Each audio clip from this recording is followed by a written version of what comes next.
जय हिंद दोस्तों।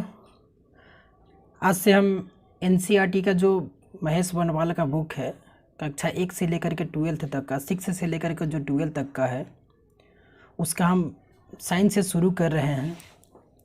तो साइंस में हम आज फिजिक्स से शुरू करने जा रहे हैं। तो अगर आप सब अभी तक किताब नहीं लिए हैं तो ऐसा किताब ख़रीद लीजिएगा, और जो हमें पढ़ा रहे हैं आप उसको एक बार खुद से भी पढ़ लीजिएगा। यहाँ वीडियो देखने के बाद पूरे के पूरे याद हो जाएगा।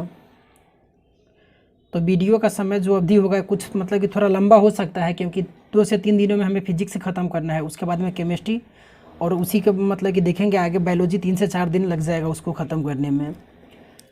तो फिजिक्स का जो पेज नंबर 1 से लेकर के 7 तक आज देखते हैं, जितना देर में हो जाए उसको हम शुरू कर रहे हैं। ठीक है। तो मेरा इसमें कह रहा है फिजिक्स में जो पहला है मापन से है, यानी कि मेजरमेंट से है। तो इसमें कह रहा है कि मूल भौतिक राशियों की संख्या कितनी है। क्वेश्चन मेरा 1 कह रहा है कि मूल भौतिक राशियों की संख्या इसमें कितनी है। तो मूल भौतिक राशियों की जो संख्या है वो कितनी है, 7 है। तो इम्पोर्टेंट क्वेश्चन हो जाता है। तो मूल भौतिक राशियाँ में कौन कौन है, तो लंबाई है, समय है, ताप है, द्रव्यमान है, विद्युत धारा है, ज्योति तीव्रता है, पदार्थ की मात्रा है। ठीक है। उसके आगे कह रहा है कि ज्योति तीव्रता का मात्रक क्या है। तो ज्योति तीव्रता का जो मात्रक है वो कैंडेला है। 1 लाइट ईयर बराबर होता है तो 9.46 गुने 10 के पावर 12 किलोमीटर, या कहीं कहीं हमें देखने को मिलता है 9.46 गुने 10 के पावर 15 मीटर। ये भी सही रहता है। 12 रहेगा तो किलोमीटर और 15 होगा तो मीटर में हो जाएगा। पारसेक दूरी मापने की सबसे बड़ी इकाई है। ये जो क्वेश्चन है मोस्ट इम्पोर्टेंट क्वेश्चन है, ये क्वेश्चन छप चुका है। तो दूरी मापने की जो सबसे बड़ी इकाई है वो क्या है, पारसेक है। तो इसमें लिखिएगा, छपेगा, ये क्वेश्चन छपेगा। ठीक है, इम्पोर्टेंट क्वेश्चन है ये। उसके आगे कह रहा है कि वायुमंडलीय दाब मापने का मात्रक क्या होता है। तो वायुमंडलीय दाब मापने का जो मात्रक होता है वो बार होता है। शक्ति यानी कि पावर का मात्रक क्या है, तो शक्ति का जो मात्रक होता है वो मेरा वाट होता है। ठीक है। उसके आगे कह रहा है कि कार्य तथा ऊर्जा एनर्जी की मात्रक क्या है। तो कार्य और ऊर्जा के जो मात्रक है वो मेरा जूल है। MKS प्रणाली में त्वरण एक्सीलरेशन, यानी कि त्वरण जो है एक्सीलरेशन, उसका मात्रक क्या होता है। तो इसमें जो हो जाएगा मेरा मीटर पर सेकेंड स्क्वायर हो जाएगा।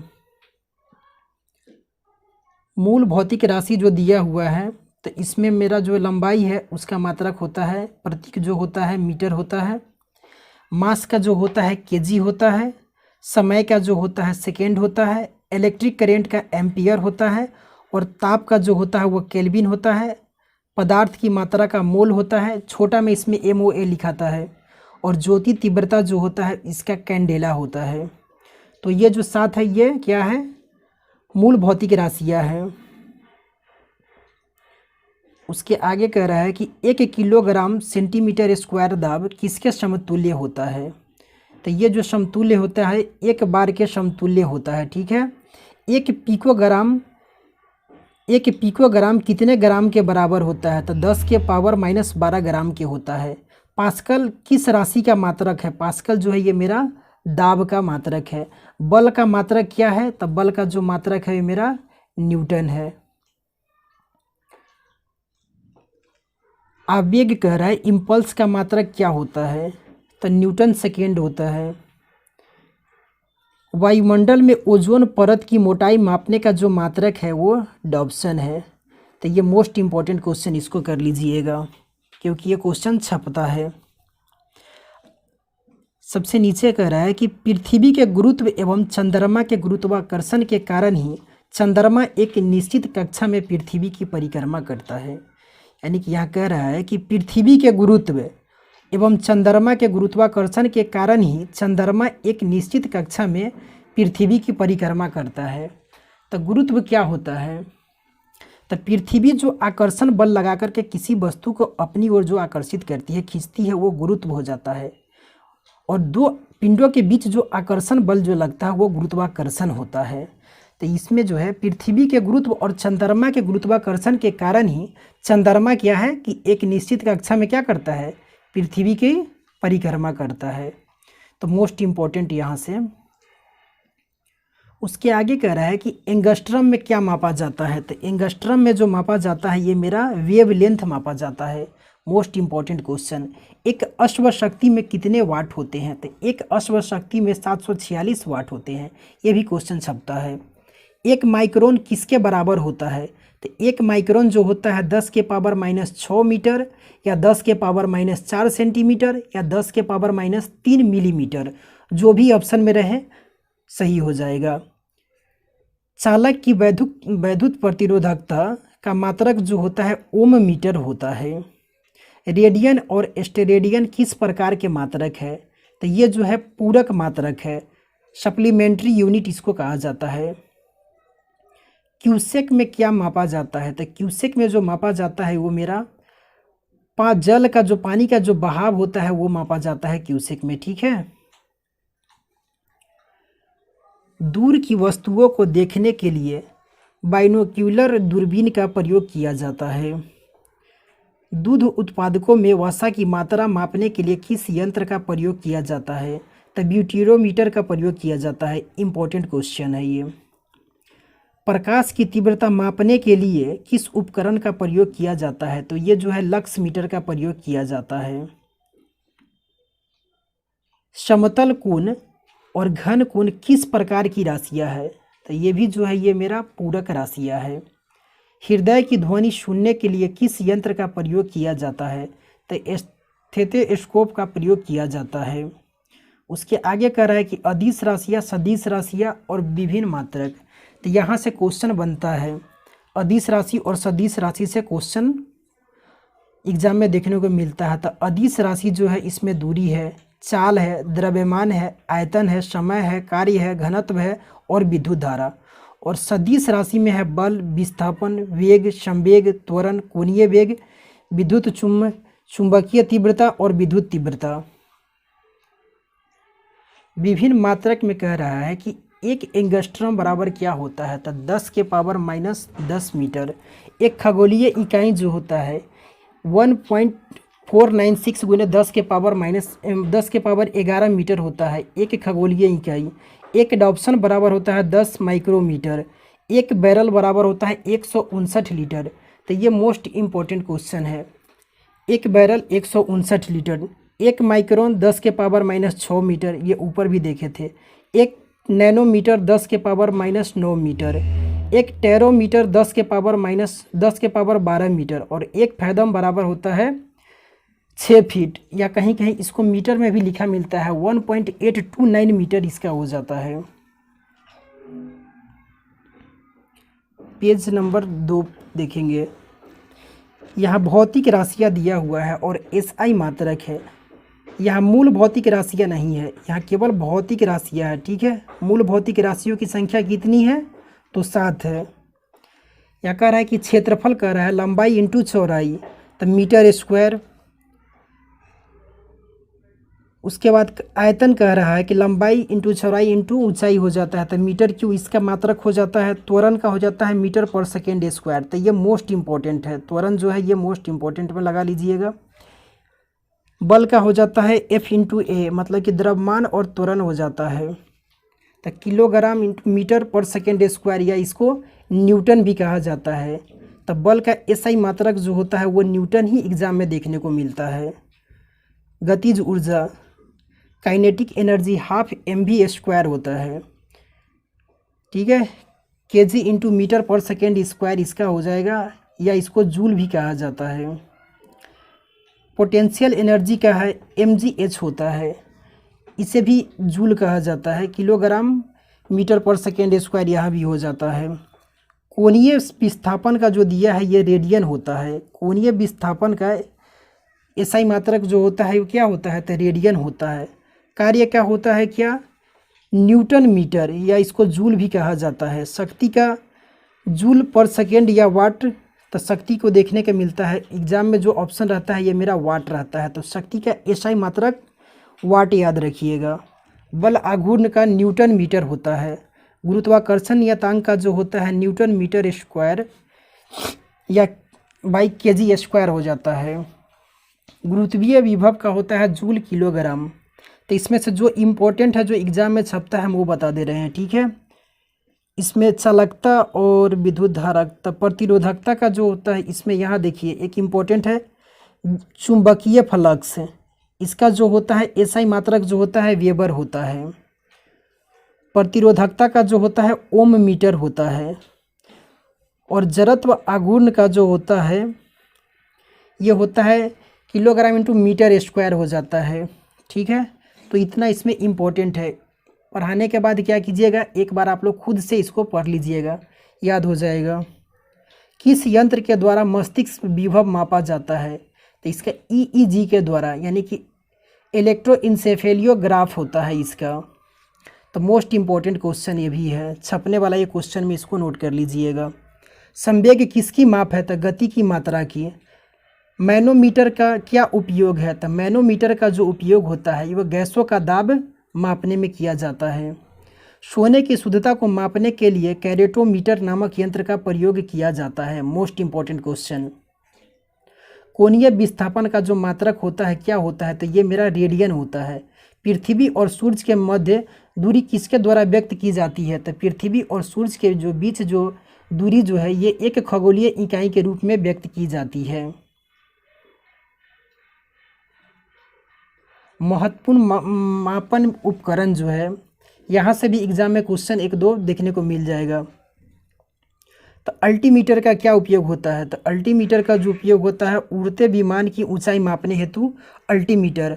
अमीटर, इसको लिखिए, छपेगा, मोस्ट इंपॉर्टेंट में इसको छपने वाला क्वेश्चन है। अमीटर विद्युत धारा की तीव्रता मापा जाता है। ऑडियोमीटर से ध्वनि की तीव्रता माप की जाती है। एरोमीटर से वायु और गैसों का भार और घनत्व दोनों इसके द्वारा, एरोमीटर के द्वारा।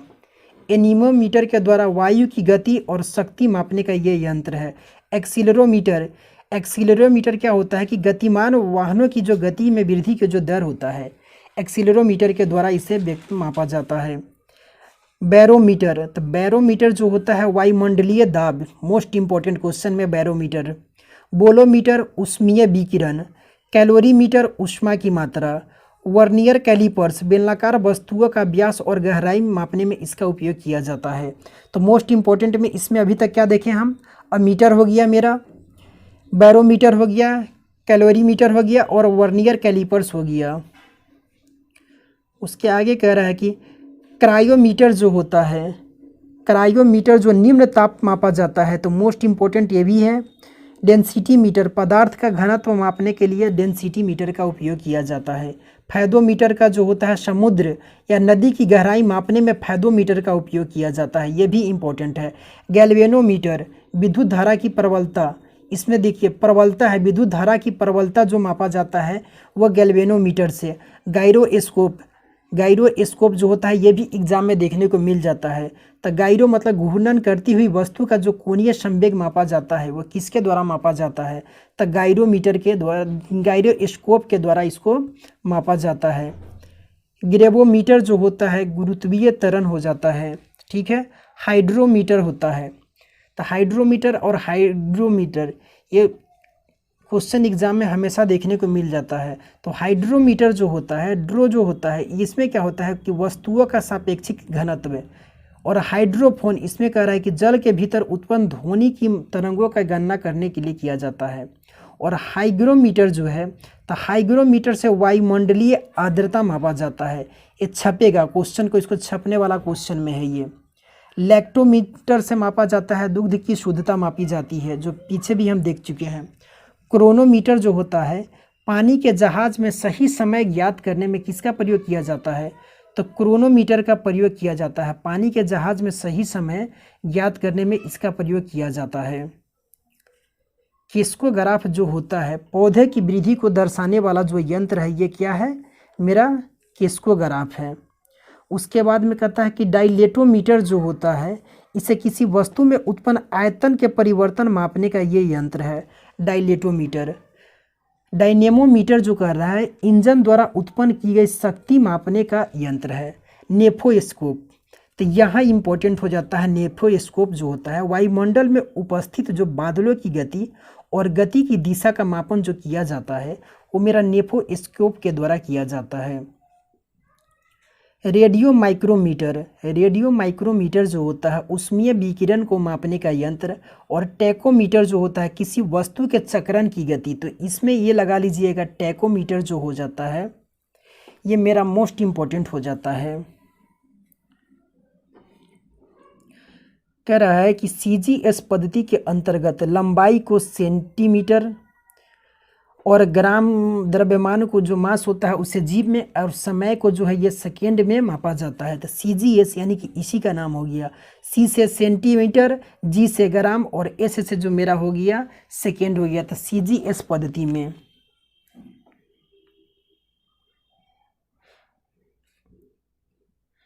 आगे है रेन गेज या यूडोमीटर से क्या मापा जाता है। तो रेन गेज से तो जानते ही हैं कि वर्षा की मात्रा ज्ञात करने वाला जो यंत्र है ये क्या है, मेरा रेन गेज है। रिफ्रैक्टोमीटर से क्या होता है, पारदर्शक माध्यमों का अपवर्तनांक ज्ञात करने वाला उपकरण होता है।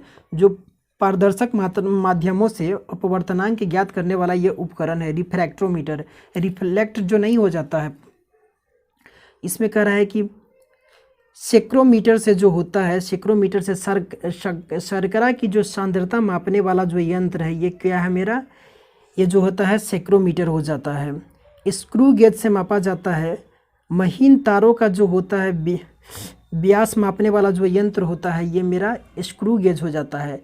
सेक्सटेंट हो जाता है ऊंचाई को मापने के काम आने वाला जो यंत्र होता है वो सेक्सटेंट हो जाता है। स्फेरोमीटर होता है किसी सतह की वक्रता मापने का जो यंत्र होता है ये मेरा स्फेरोमीटर हो जाता है। ठीक है, आगे कह रहा है कि स्फेग्नोमैनोमीटर जो होता है ये मोस्ट इम्पॉर्टेंट क्वेश्चन है। इसमें मोस्ट इम्पॉर्टेंट में ये लगा लीजिएगा क्योंकि यहाँ से क्वेश्चन बनता है कि क्या होता है। स्फेग्नोमैनोमीटर जो होता है धमनियों में रुधिर के दाब को मापने का उपकरण जो होता है। थियोडोलाइट होता है अनुप्रस्थ तथा लंबवत कोणों की माप। ठीक है, थर्मोपाइल विकिरण तीव्रता मापने का यंत्र।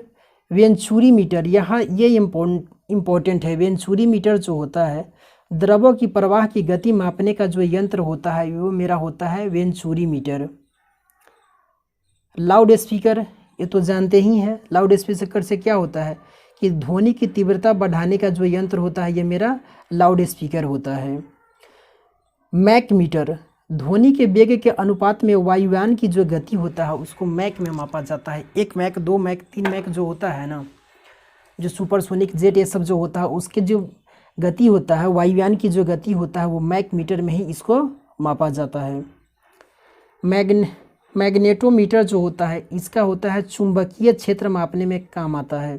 माइक्रोमीटर जो होता है अति सूक्ष्म लंबाई, मिलीमीटर का हजारवां जो भाग होता है उसे क्या बोले, माइक्रोमीटर। इसको जो नापा जाता है किससे, तो माइक्रोमीटर से।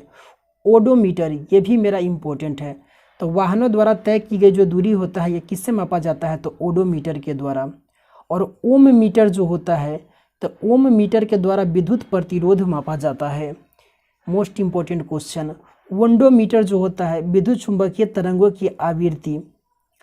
पायरोमीटर होता है उच्च तापयुक्त पिंड का जो माप किया जाता है ये पायरोमीटर के द्वारा किया जाता है। तो ये क्वेश्चन एग्जाम में छप चुका है। आगे कह रहा है मेरा फोनोमीटर। तो फोनोमीटर जो होता है ध्वनि की तीव्रता मापने का जो यंत्र होता है वो मेरा फोनोमीटर होता है। पॉलीग्राफ, काफ़ी सुनते होइएगा इसके बारे में। पॉलीग्राफ, झूठ का पता लगाने वाला जो यंत्र होता है ये क्या होता है, तो ये मेरा पॉलीग्राफ होता है। रडार क्या होता है, तो दूर स्थित वस्तुओं की जो अवस्थिति होती है इससे हमें रडार से पता चलता है। इम्पोर्टेंट है रडार भी। रेडियोमीटर जो होता है, रडार के बारे में तो आप लोग जानते भी होइएगा। दूर स्थित वस्तुओं की अवस्थिति रडार के द्वारा। रेडियोमीटर विकिरण मापक। और सिस्मोग्राफ, तो ये भी इम्पोर्टेंट है और पता ही होगा कि भूकंपीय तरंगों की जो तीव्रता होती है ये सिस्मोग्राफ के द्वारा मापा जाता है। स्पीडोमीटर, तो गतिमान वाहन की जो गति होता है ये स्पीडोमीटर के द्वारा। पाइरहेलियोमीटर जो होता है सौर विकिरण का मापन जो किया जाता है पाइरहेलियोमीटर के द्वारा किया जाता है। तो मोस्ट इम्पॉर्टेंट क्वेश्चन है ये। विस्कोमीटर जो होता है द्रव की श्यानता ज्ञात करने में इसका उपयोग किया जाता है। वेव मीटर, विद्युत चुंबकीय तरंगों की तरंग दैर्ध्य वेव मीटर के द्वारा। इलेक्ट्रोमीटर, विभवांतर मापने का जो यंत्र होता है वो मेरा इलेक्ट्रोमीटर होता है। तो पेज 2 से शुरू हुआ था, 2, 3, 4 तक मेरा पेज इसमें अभी समाप्त हो चुका है। 7 पेज तक हम आज इसको कंटिन्यू पढ़ा दे रहे हैं। इसमें टोटल लगभग 21 पेज के करीब है। 2 से 3 दिन में लगभग ये इसको हम फिजिक्स को 3 दिन में ख़त्म हो जाएगा। यांत्रिकी, अगला जो चैप्टर है ये मेरा यांत्रिकी है। कह रहा है कि प्रक्षेप्य गति को दीर्घतम परास प्राप्त करने के लिए अधिकतम कितने कोण की आवश्यकता होती है, लिखिए, छपेगा। तो 45 डिग्री कोणों की आवश्यकता होती है।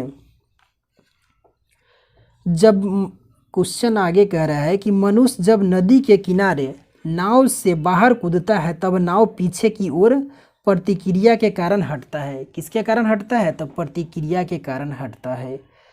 संवेग परिवर्तन की दर किसके बराबर होती है? संवेग परिवर्तन की जो दर है ये बल के बराबर होती है। न्यूटन का प्रथम नियम किसे परिभाषित करता है? तो जड़त्व को परिभाषित करता है।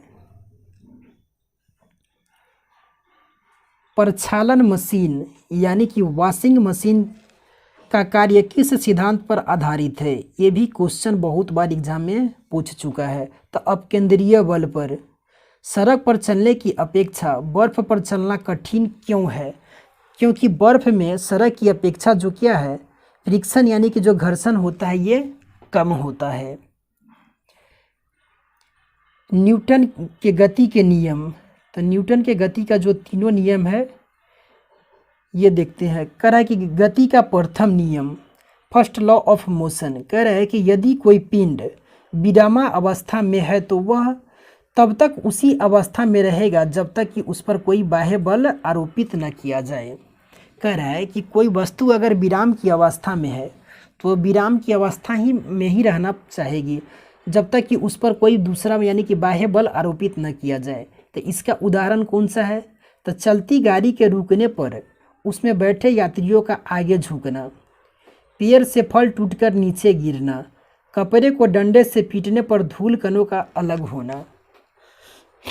तो क्वेश्चन जो बनता है मेरा यहाँ से उदाहरण से बनता है। पूछेगा कि चलती गाड़ी के रुकने पर उसमें बैठे यात्रियों का आगे झुक जाना ये न्यूटन के किस गति के नियम के कारण? तब पहला नियम। न्यूटन का जो द्वितीय नियम कह रहा है किसी वस्तु के संवेग परिवर्तन की दर उस पर लगाए गए बल के समानुपाती होती है तथा जो संवेग परिवर्तन की दिशा बल के क्या होता है कि अनुदिश होती है। इसमें क्या होता है? इसका उदाहरण है गेंद पकड़ते समय खिलाड़ी अपने हाथों को क्या करता है? पीछे की ओर खींच लेता है। थर्ड लॉ ऑफ मोशन, प्रत्येक क्रिया के बराबर और विपरीत दिशा में प्रतिक्रिया होती है, इसलिए गति के तृतीय नियम को क्रिया प्रतिक्रिया का नियम भी कहते हैं। तो क्वेश्चन एक यहाँ से भी बन सकता है कि न्यूटन के किस गति के नियम को क्रिया प्रतिक्रिया का नियम कहा जाता है? तो ऑप्शन में मेरा हो सकता है प्रथम नियम, द्वितीय नियम, तृतीय नियम, इनमें से कोई नहीं। तो इसका जो राइट आंसर हो जाएगा क्या हो जाएगा? तृतीय गति का नियम हो जाएगा। कह रहा है कि ऊर्जा संरक्षण से क्या आशय है? तो ऊर्जा का न तो सृजन किया जा सकता है न ही इसे नष्ट किया जा सकता है। ऊर्जा संरक्षण का ये नियम है। डायरेक्ट क्वेश्चन यही पूछता है, सेम टू सेम यही ऐसे ही छपेगा और ऑप्शन में भी ऐसा ही रहता है। अंतरिक्ष से गिरता हुआ पिंड पृथ्वी के वायुमंडल में प्रवेश करने पर क्यों जल उठता है? तो वायु के घर्षण के कारण ऐसा होता है। ग्रहीय पिंडों की परिक्रमण गति ग्रहों द्वारा सूर्य का परिक्रमण में प्रभावी बल क्या है? तो इसमें जो है अभिकेंद्रीय बल है। ठीक है। दूध मथने से के पश्चात क्रीम का दूध से पृथक हो जाने का क्या कारण है? तो अपकेंद्रीय बल है। ये भी क्वेश्चन इंपॉर्टेंट है। वायु की ऊर्ध्वाधर गति को क्या कहते हैं? तो वाइंड आउट ब्रस्ट कहा जाता है। वायु प्रक्षोभ इसे कहा जाता है। रॉकेट किस सिद्धांत पर कार्य करता है? तो रॉकेट जो है मेरा संवेग संरक्षण के सिद्धांत पर कार्य करता है।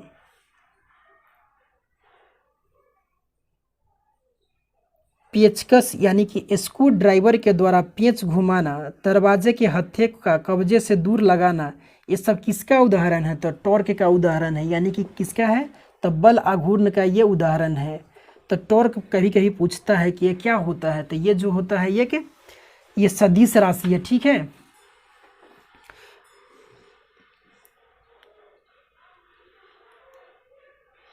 इसका राइट साइड देखेंगे, कुछ इधर से है किसी पिंड के संवेग और वेग के अनुपात से प्राप्त मान क्या कहलाता है?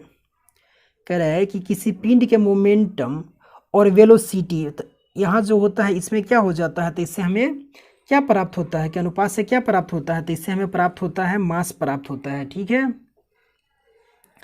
त्वरण ज्ञात करने का सूत्र क्या है, तो ए बराबर v minus you by T, बस इतना ही याद रखिए, क्वेश्चन में यही रहेगा। इसमें से ये जो होता है एक्सीलरेशन होता है, v मतलब कि अंतिम वेग हो जाता है, u प्रारंभिक वेग, ये समझने के लिए दे दिया है। बस आप यहाँ ये ही याद रखिए कि त्वरण ज्ञात करने का जो सूत्र होता है ए बराबर v minus you by T है, ऑप्शन में ऐसे ही रहेगा। तेल से अंशतः भरा हुआ टैंकर समतल सड़क पर एक समान त्वरण से जा रहा है, तेल का मुक्त पृष्ठ कैसा होगा, तो ऐसा ये जो होगा परवलयी वक्राकार होगा। एक समान वृत्तीय गति पर त्वरण सदैव क्या होता है, तो इसमें जो त्वरण होता है उपस्थित रहता है। किसकी उपस्थिति के कारण ब्लैक बोर्ड तथा कागज पर लिखना संभव है, तो फ्रिक्शन के कारण, यानी कि घर्षण के कारण। ठीक है,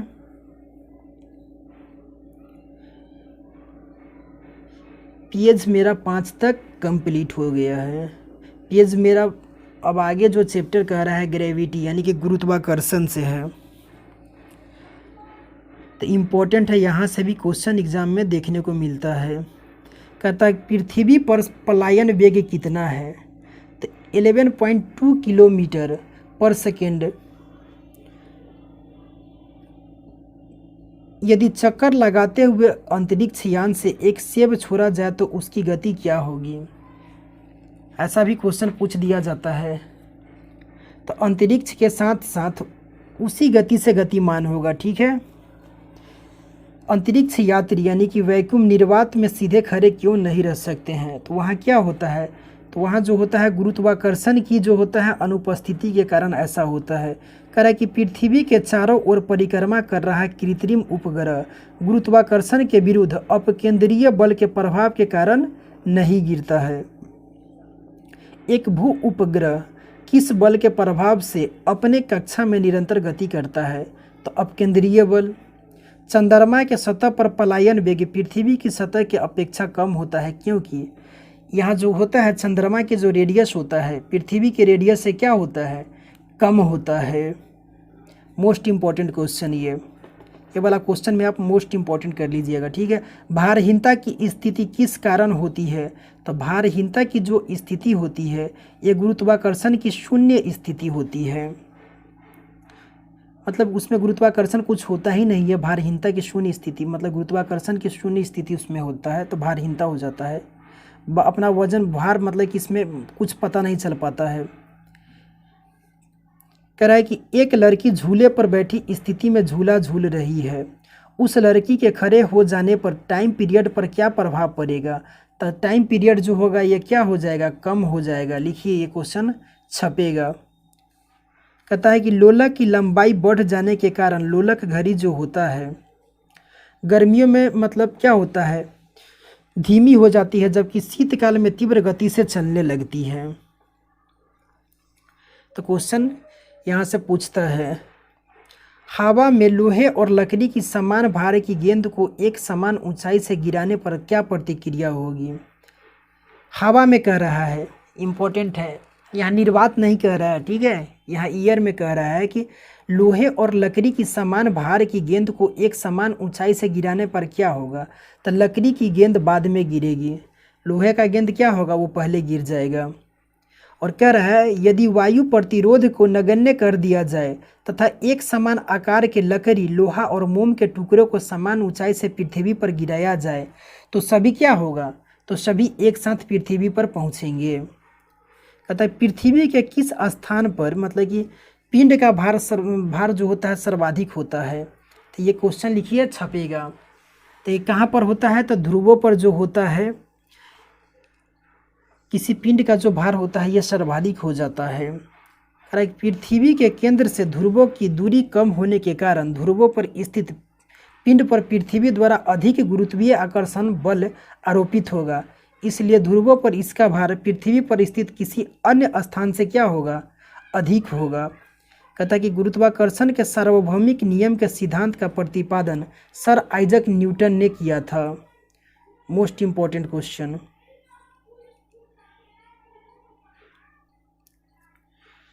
एक मिनट सर, अब यहाँ तक हो गया, ये हो चुका है, यहाँ से बाकी है। कह रहा है कि लिफ्ट में बैठे हुए व्यक्ति का भार कब सर्वाधिक महसूस होता है।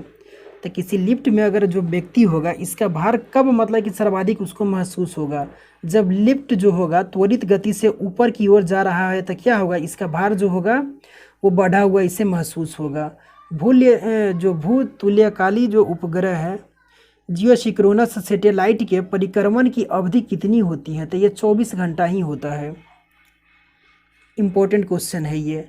यदि पृथ्वी और सूर्य के मध्य की दूरी दोगुना होती तो सूर्य द्वारा पृथ्वी पर गुरुत्वाकर्षण बल क्या होगा, तो वर्तमान का जो हो जाएगा 1/4 भाग हो जाएगा। इम्पोर्टेंट क्वेश्चन में मोस्ट इम्पोर्टेंट क्वेश्चन इसमें कर लीजिएगा। कहता है कि लोलक की समयावधि किस पर निर्भर करती है, तो लोलक की जो समयावधि है ये लोलक की लंबाई पर निर्भर करती है। कहता है पृथ्वी का गुरुत्वाकर्षण बल यदि अचानक लुप्त हो जाए तो इसका परिणाम क्या होगा, तो पृथ्वी पर स्थित वस्तुओं का भार शून्य हो जाएगा लेकिन द्रव्यमान जो होगा अपरिवर्तित रहेगा। पृथ्वी की सतह पर जी का मान अधिकतम तथा चंद्रमा पर जी का जो मान होता है पृथ्वी के गुरुत्वीय त्वरण का क्या होता है 1/6 होता है। मोस्ट इम्पोर्टेंट ये सब तो आप देखें ही होइएगा, यहाँ डिटेल्स में पूरा नहीं बता पा रहे हैं क्योंकि शुरू में जैसे कि एक तो क्लास हम वीडियो का मतलब कि शुरू किए हुए थे, इसका ज्योग्राफी से शुरू किए हुए थे, कुछ उसमें बताए भी हुए थे। तो अभी मतलब 1 महीना समय है तो हमें सबसे पहले क्या ज़रूरी है कि सब किताबों का जो अध्ययन है मतलब कि पूरा एक बार पढ़ लिया जाए। ये रिवीजन टाइप का हम कर रहे हैं, यहाँ कुछ समझा नहीं रहे हैं, बस एक बार यहाँ वीडियो देख लीजिए, उसके बाद खुद पढ़ लीजिएगा, सब हो जाएगा, याद हो जाएगा। जीएस का जो डिटेलिंग का जो क्लास होगा ये मतलब इसके बाद से शुरू करेंगे, एग्ज़ाम जो हो जाएगा इसके बाद से इसका हम क्लास डिटेल से शुरू करेंगे। किसी एक विषय से शुरू करेंगे, शुरू से अंत तक उसको पूरा कंप्लीट करा देंगे। कह रहा है कि पीसा की झुकी हुई मीनार गिरती क्यों नहीं है, इसका क्या कारण है, तो गुरुत्व केंद्र से जाने वाली ऊर्ध्वाधर रेखा जो होता है इसके तल के अंदर रहती है। ये भी मोस्ट इम्पोर्टेंट क्वेश्चन है, डायरेक्ट क्वेश्चन यहाँ से भी ये बनता है, सेम ऐसे ही क्वेश्चन बनता है कि पीसा की झुकी मीनार गिरती क्यों नहीं है, इसका क्या कारण है, तो गुरुत्व केंद्र से जाने वाली जो ऊर्ध्वाधर रेखा वर्टिकल जो लाइन होता है इसके तल के अंदर रहती है। ठीक है। कह रहा है कि यदि कोई वस्तु ऊपर से गिराई जाती है तो इसके भार पर क्या प्रभाव पड़ेगा, तो वस्तु का जो भार होगा ये अपरिवर्तित रहेगा। जब हम भूमध्य रेखा से ध्रुव की ओर जाते हैं तो जी का मान क्या होता है, तो जी का मान यहाँ है बढ़ता है। चक्रीय झूले पर झूलते समय व्यक्ति को बाहर की ओर धक्का क्यों महसूस होता है, तो यह अपकेंद्रीय बल के कारण होता है। विभिन्न द्रव्यमान वाले 2 पत्थर एक साथ किसी इमारत की छत से गिराए जाते हैं तो कौन सा पत्थर जमीन पर पहले गिरेगा। विभिन्न द्रव्यमान इसका मास कह रहा है। ठीक है, तो दोनों का पत्थर जो होगा जमीन पर क्या होगा कि एक साथ ही गिरेगा। कहता है गुरुत्वाकर्षण और गुरुत्व के उदाहरण, गुरुत्वाकर्षण और गुरुत्व के उदाहरण। यहाँ देखिए सूर्य और अन्य ग्रहों के गुरुत्वाकर्षण के कारण ही सभी ग्रह लगभग वृत्ताकार एवं निश्चित कक्षाओं में सूर्य की परिक्रमा करते हैं। पृथ्वी के गुरुत्व और चंद्रमा के गुरुत्वाकर्षण के कारण ही एक मतलब चंद्रमा एक निश्चित कक्षा में पृथ्वी की परिक्रमा करते हैं, ये पीछे बता चुके हैं। कहता है कि सूर्य, चंद्रमा और पृथ्वी के गुरुत्वाकर्षण की अंतःक्रिया के कारण पृथ्वी पर स्थित समुद्रों में ज्वार भाटा आते हैं। ठीक है, तो ये क्वेश्चन पूछता है, यहाँ से भी क्वेश्चन इंपॉर्टेंट होता है कि समुद्र में ज्वार भाटा क्यों आते हैं। तो सूर्य देखिए, एक तरफ सूर्य हो गया मेरा, एक तरफ चंद्रमा है और पृथ्वी, तीनों गुरु के गुरुत्वाकर्षण की अंतःक्रिया के कारण क्या होता है कि समुद्र में जो होता है ज्वार भाटा आता है। गुरुत्वाकर्षण के ये तो देख चुके हैं क्वेश्चन हम। पेज 6 तक मेरा समाप्त हो चुका है। 7 पेज में कह रहा है कि पदार्थों के सामान्य गुण धर्म, यहीं तक हमें देखना है। ठीक है, कहता है कि साबुन के बुलबुले का दाब वायुमंडलीय दाब से कम होता है या अथवा अधिक होता है।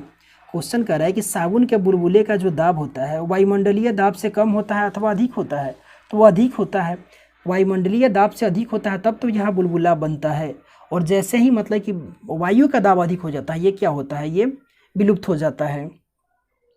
कहता है कि स्वचालित मतलब कि हाइड्रोलिक ब्रेक जो होता है किस सिद्धांत पर कार्य करता है, तो ये जो कार्य करता है किस पर करता है, तो पास्कल के सिद्धांत पर यह कार्य करता है।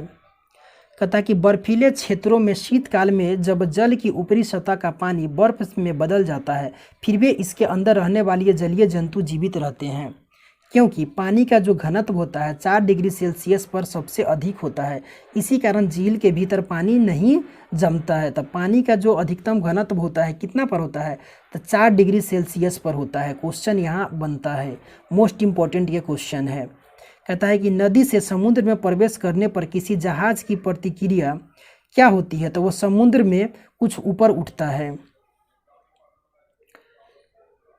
जब किसी झील की तली से उठकर वायु का बुलबुला ऊपरी सतह पर आता है तो उसके आकार पर क्या प्रभाव पड़ेगा, तो उसका जो आकार होता है क्या होता है, बढ़ जाएगा। कहता है किसी वस्तु की मात्रा बदलने पर उसके घनत्व मतलब कि किसी वस्तु का मात्रा बदल दिए तो उसका जो डेंसिटी पर क्या प्रभाव पड़ेगा, तो वस्तु का जो घनत्व होता है क्या होगा, अपरिवर्तित रहेगा।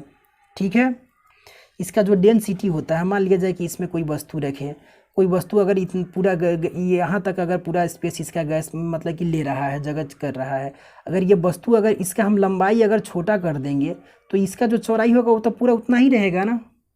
तो इसका जो घनत्व होगा डेंसिटी पर क्या प्रभाव पड़ेगा, तो डेंसिटी जो होगा वो अपरिवर्तित रहेगा। कहता कि हवाई जहाज़ से यात्रा करते समय पेन से स्याही क्यों निकलने लगती है, तो वायु दाब में कमी के कारण। इस समय क्या होता है कि वायु दाब की यहाँ कमी हो जाता है, जिसके कारण क्या होता है, पेन से स्याही निकलने लगता है।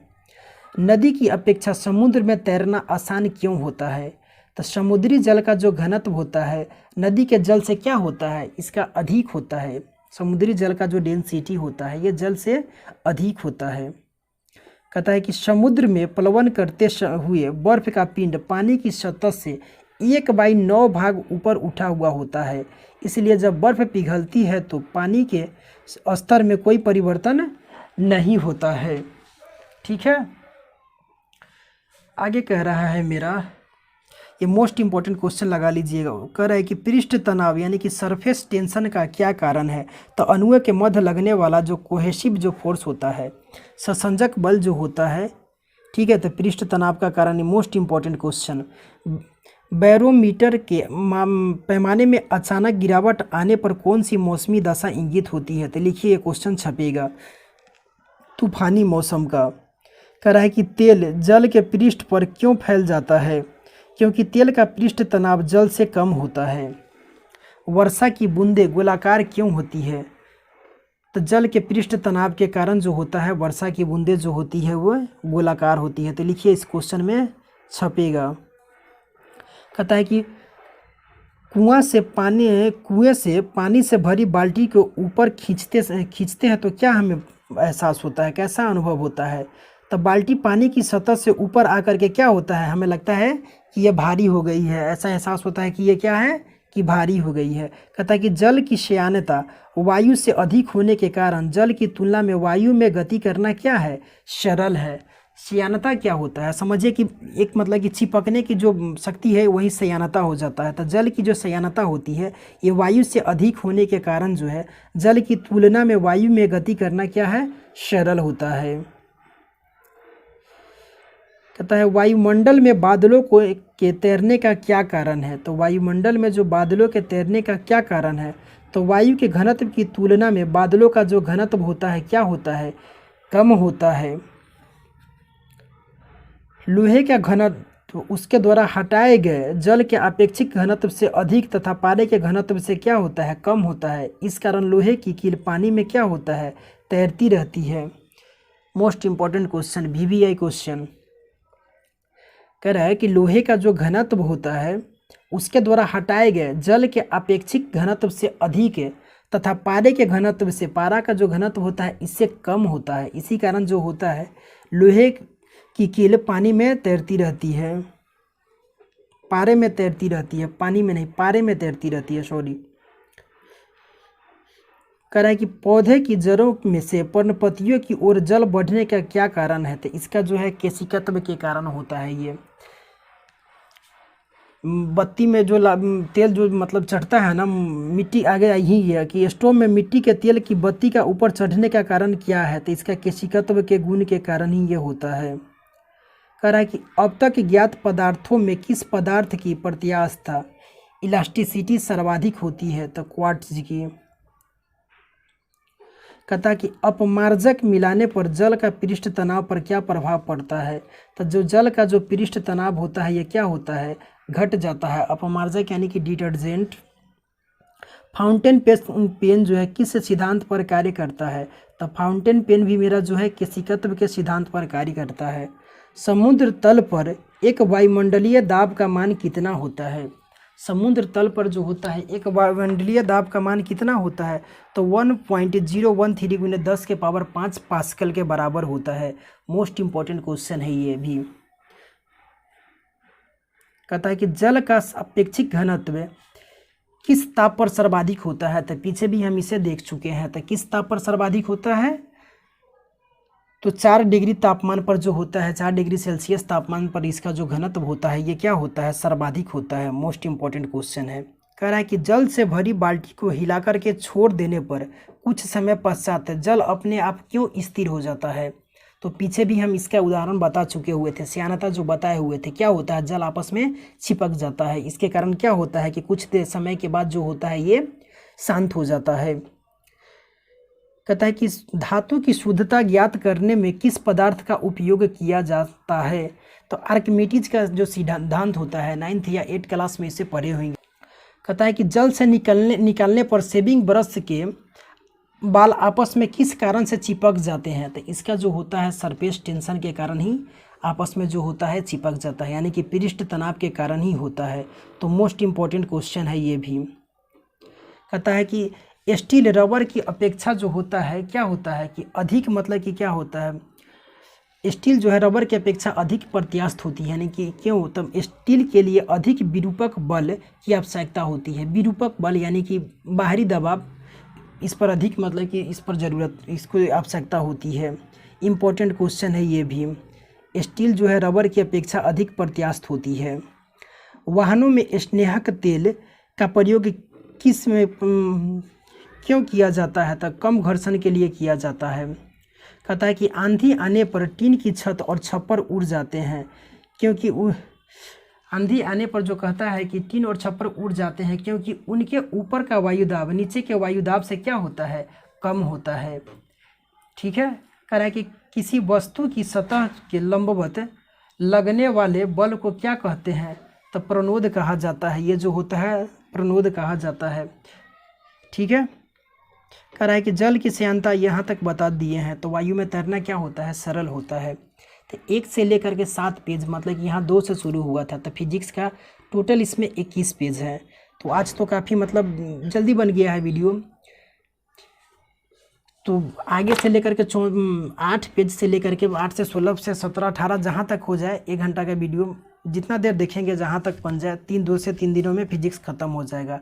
तो क्योंकि क्वेश्चन मेरा जो रहेगा इसमें कितना नंबर का रहेगा, तो साइंस मेरा जो है रहेगा यहाँ 25 नंबर का है, तो साइंस को हम छोड़ नहीं सकते हैं। तो डेली यहाँ साइंस मतलब कि हमें देखना है, डेली मतलब कि साइंस चीज़ को एनसीईआरटी साइंस और कहीं से इम्पोर्टेंट जो क्वेश्चन होगा उसको हम कलेक्ट करते रहेंगे और यहाँ आपको उपलब्ध करा देंगे। ठीक है। तो मिलते हैं फिर कल के वीडियो में। धन्यवाद।